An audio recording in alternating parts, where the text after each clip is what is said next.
बिस्मिल्लाहिर्रहमानिर्रहीम। मैं उतार ढंडसा और आप देख रहे हैं STTV।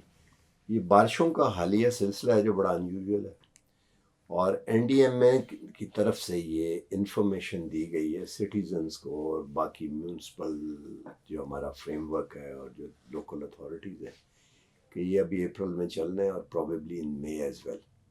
ये मानसून नहीं है, ये वेस्टर्ली डिस्टर्बेंस है जिससे ये अनयूजुअल रेन का पैटर्न जो है वो इस दफ़ा है। मई में कहते हैं थोड़ी सी रिलीफ होगी और फिर मानसून शुरू होगा और अगस्त तक चलेगा।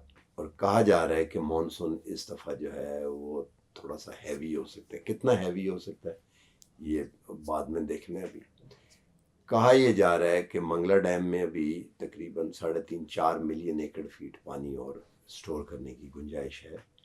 इसी तरह तरबेला डैम में भी तकरीबन 3.5 मिलियन एकड़ फीट पानी स्टोर करने की गुंजाइश है, जो काफ़ी है। इसका मतलब है कि जो रिवराइन फ्लड है चिनाब और झेलम की तरफ से जो शामिल बाद में होकर, उसकी तो कुछ बचत हो सकती है मानसून में। लेकिन ये जो रेन्स का अनयूजुअल पैटर्न है, इससे तो बड़ा पिछली दफ़ा भी ज़्यादा काम ख़राब इसी से हुआ। और डिफरेंट स्पॉट पे जो क्लाउड बर्स्ट होते रहे, जो बुनेर का हमने देखा, वो रॉक इसलिए कि जो रॉक वो थी वो बड़े फ्रेल स्ट्रक्चर ज़मीन पे 19 20 हज़ार साल से वो रॉक वहाँ पड़ी हुई थी। जब फर्स्ट आइस एज ख़त्म हुई तो जब उधर क्लाउड बस्ट हुआ तो नीचे कच्ची मिट्टी थी, तो रॉक ऊपर से नीचे आना शुरू हो गई। अब ये एक ऐसा सिलसिला है जो क्लाइमेट चेंज की वजह से, इसको कहा जा रहा है कि एट्रीब्यूट किया जा रहा है टू द क्लाइमेट चेंज। अब अगर क्लाइमेट चेंज आ गया है तो ये आगे आता रहेगा, ये पैटर्न और इंटेंस हो सकता है और now it is here to stay. इसकी क्या तैयारी की जाए, क्योंकि फ्लड जो है प्रोटेक्शन प्रोग्राम जब यूजुअल प्रोग्राम थे तो हम बनाया करते थे, और उसमें ये होता था कि हम एम्बैकमेंट करें, बंद बनाएं, कच्चे बंद, डिफरेंट पूरा कॉम्प्रिहेंसिव प्लान हुआ था। फ्लड प्रोटेक्शन प्रोग्राम होता था। फ्लड कमिश्नर जो है वो एक इम्पॉर्टेंट शख्स होता था, उसका बड़ा ऑफिस होता था और ये प्लान बनाए गए, बने भी पीछे। अब इसकी क्या तैयारी की जाए सिविल इंफ्रास्ट्रक्चर में और आगे हम क्या एक्सपेक्ट करते हैं, इसको समझने के लिए हमने साबिक फ्लड कमिश्नर जनाब अहमद कमाल को हमने एक दफ़ा दोबारा तकलीफ़ दी है। अहमद कमाल साहब, वेरी वार्म वेलकम। बहुत बहुत शुक्रिया जी। मेरे ख्याल में आप बड़े एक मौजूद शख्सियत हो सकते थे चेयरमैन NDM में। मैं अभी भी समझता हूँ कि आप हैं, आपका नॉलेज और आपका एक्सपीरियंस है, बट हमें थोड़ा सा इस पर गाइड करें। बिस्मिल्लाहिर्रहमानिर्रहीम। बहुत बहुत शुक्रिया आपका, आपने मौका दिया इस इशू पे बात करने का। आपने पूरा एक प्रीएम्बल दिया, कॉन्टेक्स्ट सेट किया कि हमारे इस वक्त हम किस सिचुएशन में हैं और क्लाइमेट चेंज की क्या सामने हमारे पास रियलिटीज़ हैं। और उसके साथ साथ आपने NDMA की जो एक कह लीजिए कंपेरेटिवली लॉन्गर फोरकास्ट है उसके साथ रिलेट भी किया, जिसके मुताबिक 22 से 26% मानसून इस दफ़ा पिछले साल के मुकाबले में ज़्यादा एक्सपेक्टेड है। खैर ये और तो इंटेंस भी हो सकता और है। इंटेंस भी हो सकता है। ये तो खैर फिनोमेना वो होगा जो कि 2 ऑफ जून के बाद से हमें पता चलेगा, लेकिन इस वक्त वी आर इन दी कह लीजिए कि constant impact of westerly waves या वेस्टर्न डिस्टर्बेंसेस। तो इन सारे सिनारियों में हमारी जो ट्रेडिशनल तैयारी का पैटर्न है, जो कि नॉर्मली मानसून सीज़न से 2 महीने पहले शुरू होता है और फिर मानसून सीज़न के बाद हमारे एम्बैंकमेंट्स के सर्वे, और सर्वे के बाद उसमें कहाँ-कहाँ पे हमारे क्रिटिकल लोकेशंस हैं, वल्नरेबल पॉइंट्स हैं, उनकी एड्रेस करने के ऊपर होता है। लेकिन मैं समझता हूँ कि अब ये पैराडाइम शिफ्ट का एक वक्त आ गया है। हमें रिएक्टिव अप्रोच से प्रोग्रेसिव और प्रोएक्टिव अप्रोच की तरफ जाने की बात अब प्रॉब्ली ज़्यादा मीनिंगफुल है। और इसीलिए हमारे वक्त के साथ साथ जो नए इदारे बने, खुसूसी तौर पे नेशनल डिज़ास्टर मैनेजमेंट अथॉरिटी या प्रोविंशियल डिज़ास्टर मैनेजमेंट अथॉरिटीज़, उनका पर्पस भी यही था कि हमने ग्लोबल फ्रेमवर्क जैसे ह्यूगो फ्रेमवर्क फॉर एक्शन, उसके मुताबिक हमने चलना है। हमारे जो सिविल इंफ्रास्ट्रक्चर हैं या रिवराइन इंफ्रास्ट्रक्चर हैं, मैं समझता हूँ क्योंकि वो हमारी पूरी बैकबोन को संभालते हैं, वाटर की और हमारी इंडस्ट्री की, हमारी इरिगेशन, हमारी फूड बास्केट की। दैट्स वाई उसको तो हम स्ट्रेंथन हर साल करते हैं। किस तरीके से हम इनके साथ जो एसोसिएटेड छोटे दरिया हैं, छोटे नदी नाले हैं, या वो सेकेंडरी और टर्शरी रिवर्स हैं जिनका अल्टीमेटली इम्पैक्ट फ्लैश फ्लड की फॉर्म में इन दरियाओं में आता है, हम उसको एड्रेस करें। ये मैं समझता हूँ कि इस वक्त हर आने वाले लम्हे के बाद ये चीज़ बहुत आया हो रही है। 2022 में हमारा इतना रिवराइन फ्लड नहीं था, हमारा प्लूवियल फ्लड था। प्लेन एरियाज़ में बहुत इनॉर्मस रेनफॉल हुई थी, जिसके बाद के नाम है हमें ये उस वक्त गुंजाइश और ये चीज़ सामने आई थी कि हमें अपने प्लेन एरियाज़ में कैसे सिविल इंफ्रास्ट्रक्चर को बेहतर करना है और उस बरसाती पानी को अपॉर्चुनिटी में कन्वर्ट करना है। सिमिलरली अपने अर्बन सेटअप में इसको कैसे करना है। मैं समझता हूँ कि इसमें 2022 के बाद प्रॉब्ली प्लान्स वगैरह तो बनते रहे हैं, लेकिन उसकी जो इम्प्लीमेंटेशंस हैं वो पुअर रही है। वो इम्प्लीमेंटेशन मैं समझता हूँ कि प्रोविंशियल लेवल के पर प्रोविंसेस के अपने तजवीज़ करदा, अपने बनाए हुए प्लान्स इम्प्लीमेंट होते रहे हैं। लेकिन उन प्लान्स को अगर मैं कहूँ कि कम्प्रिहेंसिवली किसी नेशनल प्लान में इंटीग्रेट करके करने की ज़रूरत है, तो शायद मैं इसको कहूँगा कि वो हमने अभी तक प्रोसेस स्टार्ट नहीं किया। और हमारी इस सारे प्रोसेस में हमारा प्लानिंग और उसके ऊपर डिस्कशंस ये बहुत ज़्यादा चलती रही हैं, लेकिन ये कि उसके ऊपर प्रैक्टिकली ग्राउंड के ऊपर हमें क्या करना है वो कम हुआ है। मैं इसमें 2-3 चीज़ें ऐड करना चाहता हूँ। 2025 का फ्लड बहुत ज़्यादा डिफरेंट था हमारे बाकी पिछले फ्लड से, जो कि बेसिकली उसका इनिशिएशन हुई थी ग्लोफ के इवेंट से, फिर क्लाउड बर्स्ट हुआ और फिर उसके बाद बलूचिस्तान, सिंध, केपी, पंजाब हर जगह पे तबाही किस्म के रेन्स हुए। And then we got probably worst ever historically high inflows outflows जो हमें इंडियन साइड से या क्रॉस बॉर्डर हमें देखने को मिले। इसमें ब्रिचेस भी हुई। इस सारे सिनारियों में पंजाब ने 2025 के फ्लड के बाद किसी हद तक अच्छा काम कर लिया है। उन्होंने अपने वाटरवेज़ की ना सिर्फ ये डिसिल्टिंग के ऊपर भी तवज्जो दी है, बल्कि कहाँ जहाँ पे उनको मज़ीद स्ट्रक्चर्स बनाने या बने हुए स्ट्रक्चर्स को स्ट्रेंथन करने की और उनकी डिज़ाइन कैपेसिटी को हाई फ्लड लेने की इस्तेदाद तक लेके जाने की ज़रूरत है, वो उन्होंने किए हैं। स्ट्रक्चर्स क्या हैं? बंद? देखिए, इसमें मुख्तलिफ स्ट्रक्चर्स आते हैं, हर जगह पे बंद नहीं होता। अगर आपका प्लेन एरिया है तो वहाँ पे आप एम्बैंकमेंट बनाते हैं ताकि पानी को आप कंटेन करें किसी एक चैनल की फॉर्म में, ताकि पानी को आके लेके जाए।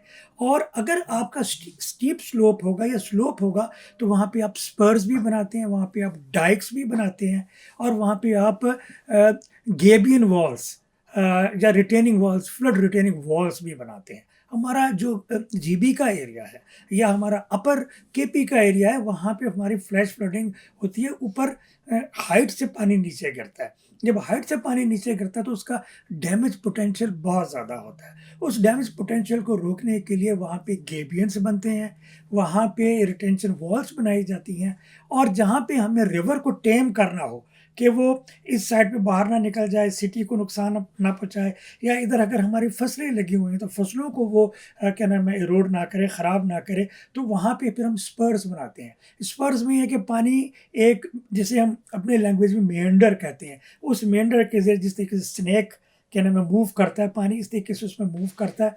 इधर स्पर के साथ टकराता है, फिर मुड़ जाता है, उधर के स्पर से टकराता है, मुड़ जाता है और फिर एक सेंट्रल पाथ के अंदर वो मूव करता रहता है। सिंध में थोड़ा सा फिनोमेना और डिफरेंट है। सिंध में इंडस जो है पंजाब से यूँ जाके थोड़ा सा यूँ हो जाता है। दूसरे लफ्ज़ों में ये कह लें कि अगर एक दफ़ा पानी हमारी एम्बैंकमेंट से बाहर निकल गया तो वो दोबारा फिर रिवर का हिस्सा नहीं बनता। दैट इज़ द रीज़न कि सिंध में अगर हमने दरिया के दोनों तरफ एम्बैंकमेंट्स बनाई हैं तो हमने उस एम्बैंकमेंट के साथ सेकंड डिफेंस भी बनाया है, सेकंड डिफेंस एम्बैंकमेंट भी बनाई है दोनों साइडों पे, मोस्टली बनाई है, ताकि अगर पानी इधर से निकल के उसमें चला जाए तो वहाँ से फर्दर जाके वो नुकसान ना पहुँचाए। वो सेकंड एम्बैंकमेंट फर्स्ट और सेकंड के दरमियान में वो उसको कंटेन्ड रहे और वहीं पे उसको स्टोर किया जाए। हमें इन सारी चीज़ों के साथ साथ ठीक है, हमें सिविल स्ट्रक्चर्स की बड़ी ज़रूरत है, बनाए हुए भी हैं, बेस्ट सिस्टम हमारे पास है, बेहतरीन तरीके से उसकी O&M की हमें अगरचे ज़रूरत है, लेकिन बाज़ चीज़ें ऐसी हैं जिसमें ह्यूमन एस्पेक्ट बहुत इम्पोर्टेंट है, जो कि मैं समझता हूँ कि बातचीत 2016 से चल रही है। 10 साल गुज़र गए हैं और उसमें 2016 15-16 में फ्लड एक्ट बना था एक, फ्लड प्लेन मैनेजमेंट एक्ट। उसका मतलब ये था कि हमने रिवर के दोनों तरफ जो रिवर का राइट ऑफ वे है, हमने उसको इंक्रोच नहीं करना, उसमें इंक्रोचमेंट्स नहीं आने देनी, उसमें हमने एस्टेब्लिशमेंट्स को नहीं बनने देना, वहाँ पे किसी किस्म की कोई एक्टिविटी नहीं होने देनी। इस पे पंजाब ने उसको लागू किया, अच्छे तरीके से लागू किया।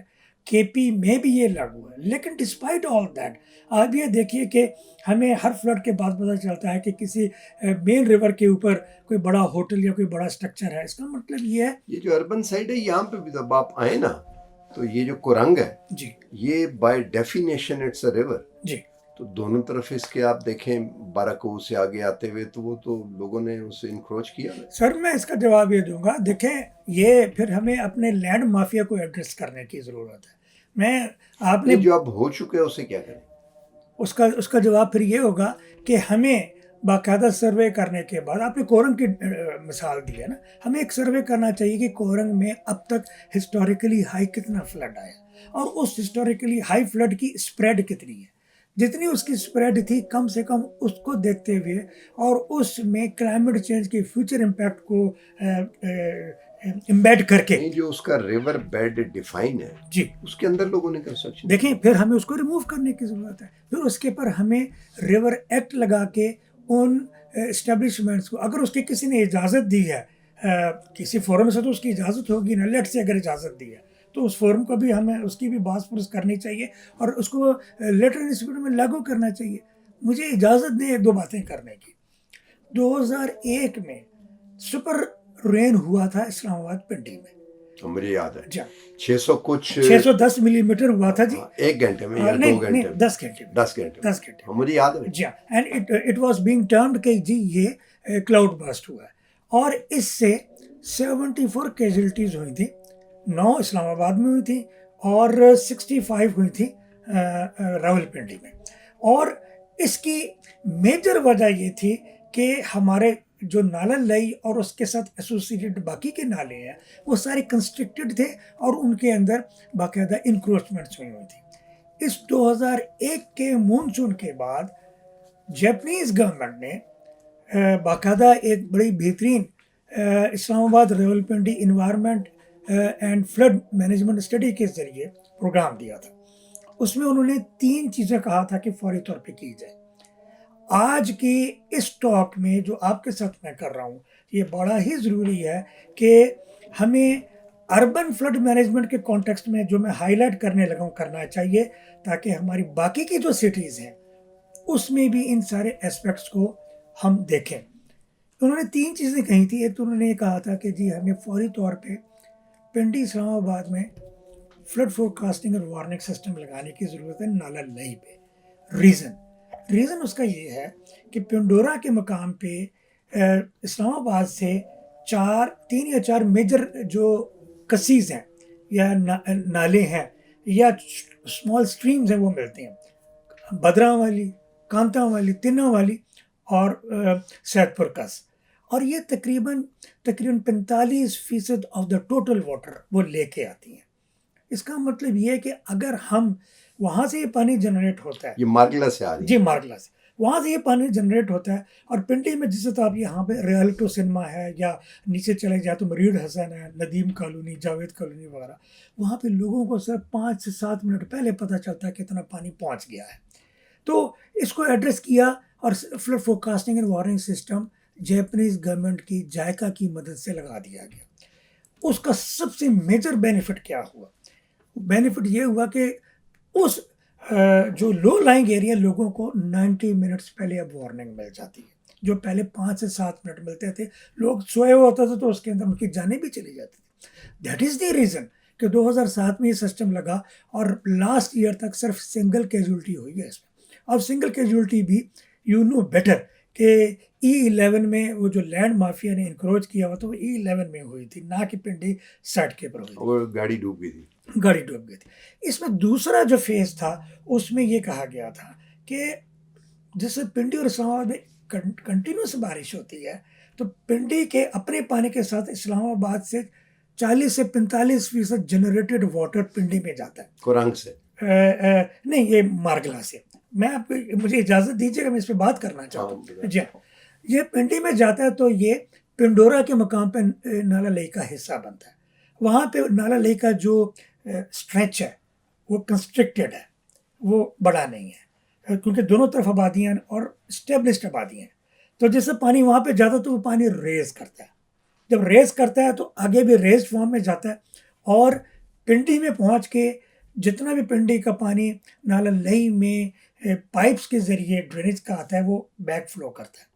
बैक फ्लो करके ओपन ड्रेनेज सिस्टम है पूरे पिंडी में, वहाँ से पानी बाहर आता है और गलियों मोहल्लों को पूरे का पूरा फ्लडेड कर देता है।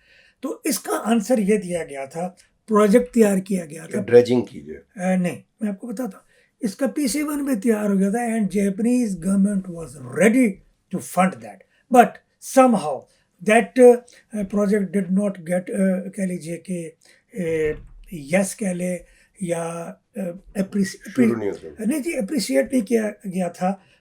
मसलन प्लानिंग कमीशन में जिसको पेश किया गया कि प्रॉब्ली ये इस इलाके में जहाँ पे ये प्रोजेक्ट हम बना रहे हैं वहाँ पे इसकी वजह से सिविल अनरेस्ट हो नहीं, हाइजीन के इशू होंगे। प्रोजेक्ट क्या था? प्रोजेक्ट ये था कि F9 पार्क में इन तीनों कसीस के पानी को जमा किया जाए एक पॉन्ड की फॉर्म में, और जिससे वो पॉन्ड वहाँ पे भर जाए तो उसके आगे एक डैम की अरेंजमेंट की जाए, छोटे डैम। किधर? F9 पार्क में। और वो डैम में पानी जैसा आप स्टोर कर लें, इन द इवेंट के पिंडी इस्लामाबाद में कंटिन्यूस रेन हो रही है, जिस वक्त पिंडी और इस्लामाबाद में रेन रुक जाए और पिंडी का पानी रिसीड कर जाए तो आप इस डैम से 15 से 20 क्यूसेक पर सेकंड के हिसाब से पानी को रिलीज करके पिंडोरा के रास्ते से आप पिंडी में रिलीज करते रहें ताकि सुपर इम्पोज होकर उसकी इंटेंसिटी बढ़ ना जाए पानी की। बहरहाल इस डैम का साइज क्या? डैम का बहुत बहुत कम साइज था, अगर मैं गलत नहीं कह रहा तो इट वाज 0.001 मिलियन एकड़ फीट, बहुत छोटा डैम था। और वो जापानीज कंसल्टेंट ने, जापानीज एक्सपर्ट्स ने टोक्यो और पूरे जापान में जहाँ पे इस किस्म की सिचुएशन है उसको देखते हुए कहा था कि ये कैपिटल के अंदर एक आपकी जो एक्टिविटी को भी बढ़ाएगा विद रिगार्ड टू के लेक है ना जी, लेक है, पॉन्ड कह लें। जी हाँ। और फिर यह कि जिस तरह कंटिन्यूसली वो उसमें पानी आता रहेगा तो उसके अंदर गंदगी और इस किस्म के असरात भी नहीं होंगे। और लेट से कि हम ये इस चीज़ को एंटिसिपेट अगर करते भी हैं तो वहाँ पे डीसिल्टिंग और उसकी प्यूरिफिकेशन के इश्यूज को भी एड्रेस किया जाता है। ये था दूसरा क्या नाम है फेज। तीसरा था long term solution. Long term solution ये था कि इन तीनों चैनल्स के पानी को नीचे एक बड़ी चैनल बनाएं और बड़ी चैनल के ज़रिए हम इसको कुरंग रिवर में फेंक दें डाउन स्ट्रीम रावल डैम। अच्छा, जिस वक्त ये प्रोजेक्ट बना और या ये क्या नाम है सजेशन सामने आई, इसके ऊपर बाकायदा मारगला टाउन के कहीं करीब अंदर दोबारा जी रावल डैम से नीचे जाके ये चैनल जो है ये ऊपर के सारी कसीस का पानी ले, यानी कि पिंडी में पानी जाएगा ही नहीं फिर। यानी अगर आप कह लें कि आपके पास 100 क्यूसिक पानी जनरेट होता है, वो उसमें चला जाएगा ना सवा में।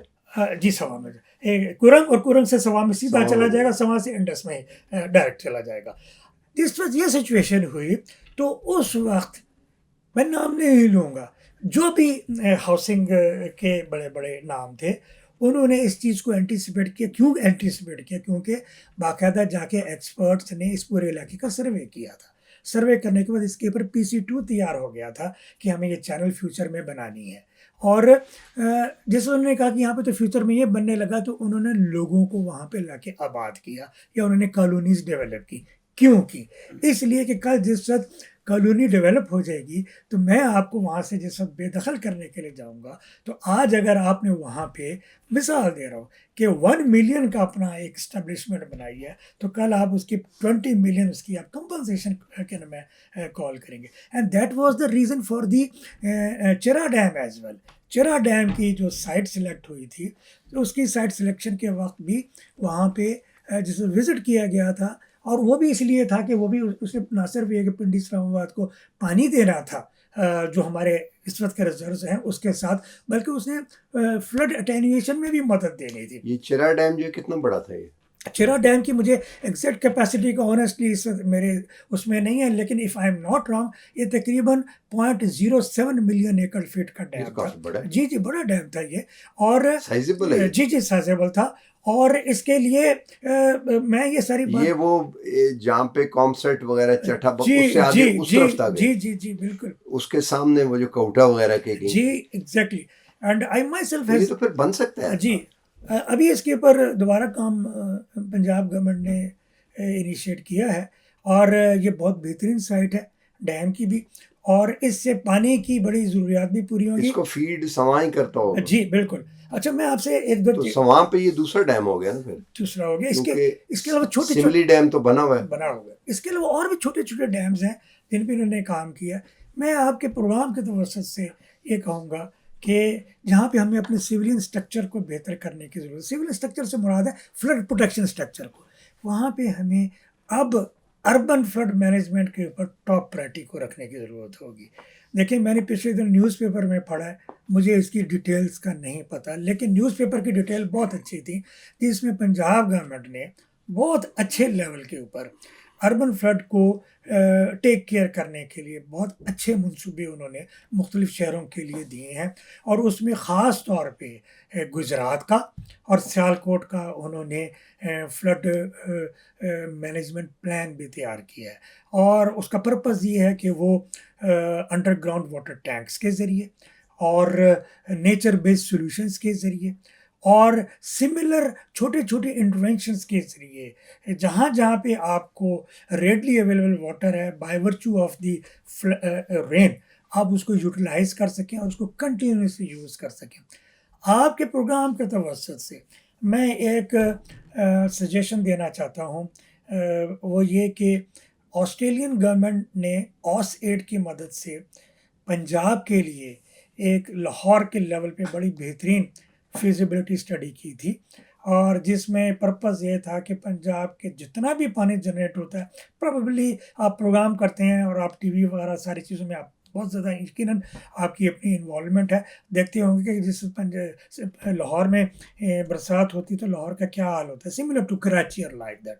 तो उसमें बहुत बेहतरीन सोल्यूशन दिए गए हैं, और वो महकमे मौसमियात के साथ और तमाम इदारों की मशावरत के साथ वो उन्होंने स्टडी की है, और उन्होंने उस स्टडी को प्रोविंशियल गवर्नमेंट को पेश भी पब्लिक किया है।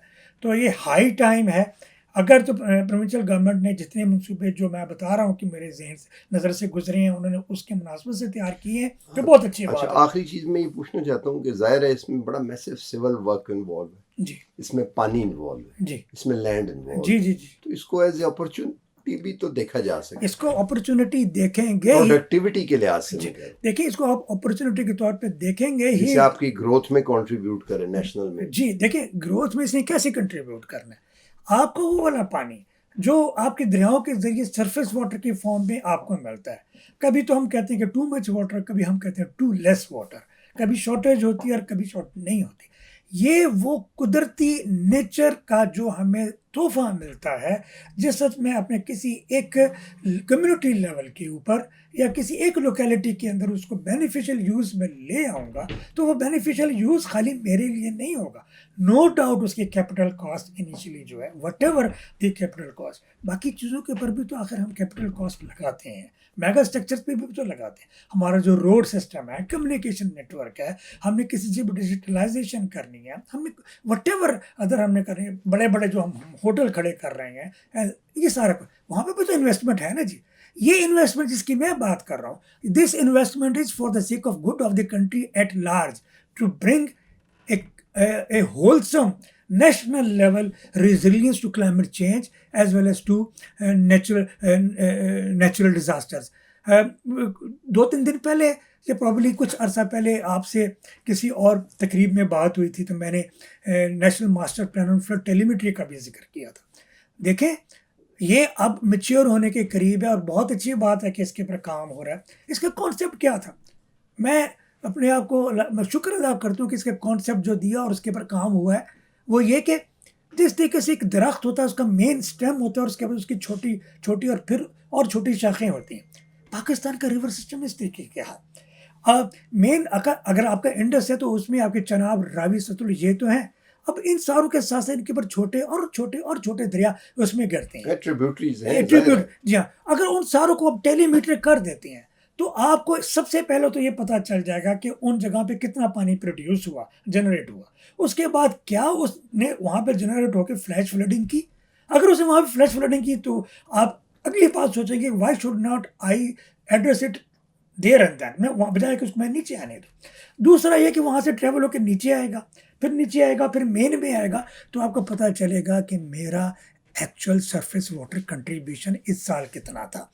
और फिर उस एक्चुअल सरफेस वाटर कंट्रीब्यूशन के ज़रिए आपको ये भी पता चलेगा कि अगर इस वक्त मेरे पास एस्टेब्लिश्ड सरफेस वाटर के इशारिये ये हैं कि जी इस वक्त पाकिस्तान में total on an average surface water इतना अवेलेबल होता है सालाना, तो अगर उसमें कोई प्लस चीज़ होती है तो that means that is the water available, जो कि फिर आपको प्रॉम्प्ट करेगा to go for more structures on the main Indus and for the rest of the rivers. बहुत बहुत शुक्रिया अहमद कमाल साहब। बॉटम लाइन ये हुई कि पाकिस्तान को कहा जाता है कि सालाना 144 या 140 या 130 मिलियन एकड़ फीट पानी इंडस में से गुजर के जाता है, और हम इसकी स्टोरेज जो है वो 20 मिलियन एकड़ फीट से ज़्यादा नहीं कर सकते। अगर चश्मा, तरबेला और मंगला को हम शामिल कर लें, तीनों को, तो 15-20 मिलियन एकड़ फीट, विच इज़ नथिंग। और पानी की बड़ी शॉर्टेज है। और दूसरी तरफ यही वो पानी है जो तबाही मचाता है। अगर सिविल इंफ्रास्ट्रक्चर डेवलप कर लिया जाए और एक मेगा डैम अगर नहीं भी हम बना सकते, कालाबाग या कुछ इस तरह का, तो एक तो सोर्स पे छोटे छोटे डैम बनाने की ज़रूरत है ताकि इस पानी को ट्रिब्यूटरीज में then and there at site रोक लिया जाए, फ्लैश फ्लड के तौर के ऊपर जब वहाँ पे एक आए। दूसरा ये है कि इसको चैनलाइज करने की ज़रूरत है ताकि ये ओवर द टाइम डिस्ट्रीब्यूट हो के नीचे जाए और एकदम इकट्ठा हो के ना जाए। जैसे कि F9 पार्क में एक छोटा डैम बनाने की सजेशन थी कि 3 जो छोटी कसी जिसे कहते हैं वो आके बदरा वाली और दूसरी शामिल होती हैं, तो उनको पहले रोका जाए फिर रिलीज़ की जाए। दूसरा, अंडर वाटर पाइप लगा के इसको और इनको बाईपास करके आगे कुरंग में, डैम के बाद कुरंग में, और फिर वहाँ से डायरेक्ट वो अगर सवां में चला जाता है तो सवां से वो जेलम और जेलम से इंडस में ख़त्म होगी वो बात करने की। बॉटम लाइन ये है कि लोग ऐसे हैं, जैसे हमने अभी एक्सपर्ट से बात की, जिनको पता है और इम्प्लीमेंट करने के लिए पैसे भी मुहैया हो सकते हैं किसी ना किसी तरह। लोग तैयार हैं, फॉरेन गवर्नमेंट्स हैं PND में, और अगर इसको हम कर गुजरें तो इसका इकोनॉमिक गेन भी हो सकता है in form of productivity and GDP gain as well. सिर्फ जो लोकल लेवल पे इंटरेस्ट ग्रुप होता है, शॉर्ट साइटेडनेस की, जिसे हम माफिया भी कहते हैं, वो इसको रोकता है किसी न किसी तरह से, जो कि लॉन्ग टर्म इंटरेस्ट को कुर्बान करता है। जैसे कि अभी एक्सपर्ट ने हमें, अहमद कमाल साहब ने बताया कि जिन जगहों से ये गुजरना था उन्होंने हाउसिंग कॉलोनीज बना दी वहाँ पे लाके कि जब उठाएंगे हम इसको तो इसकी कंपनसेशन लेंगे इसकी। तो ये हैं कुछ हकायक। बहरहाल इट इज़ हाई टाइम कि climate change is here and it is clear and present danger. इसकी हमें तैयारी करनी चाहिए, अच्छी तरह से करनी चाहिए और इसको इम्प्लीमेंट करना चाहिए। और एक्सपर्ट जो हैं हमारे पास, अहमद कमाल जैसे जो हैं, इनकी खिदमात हमें जो है वो हासिल करनी चाहिए ताकि हम इससे फ़ायदा उठा सकें। आज तक के लिए इतना ही, मिलते हैं अगले प्रोग्राम में। अल्लाह हाफ़िज़।